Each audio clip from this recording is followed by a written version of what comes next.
ہم غریب عوام کو پٹرول اور ڈیزل کی قیمتوں میں اضافے کے بوجھ سے بچانے کے لیے 28 ارب روپے ماہانے سے نئے ریلیف پیکج کا آغاز کر رہے ہیں، جس کے تحت فوری طور پر پاکستان کے 1,40,00,000 غریب ترین گھرانوں کو 2,000 روپے دیے جا رہے ہیں۔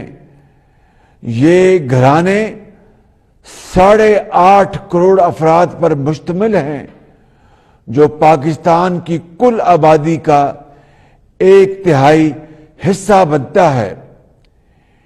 یہ اس مالی امداد کے علاوہ ہے جو بے نظیر انکم سپورٹ پروگرام کے تحت انہیں پہلے ہی دی جا رہی ہے، اور آئندہ مالی سال کے لیے اس ریلیف پیکج کو بجٹ میں شامل کیا جائے گا انشاءاللہ۔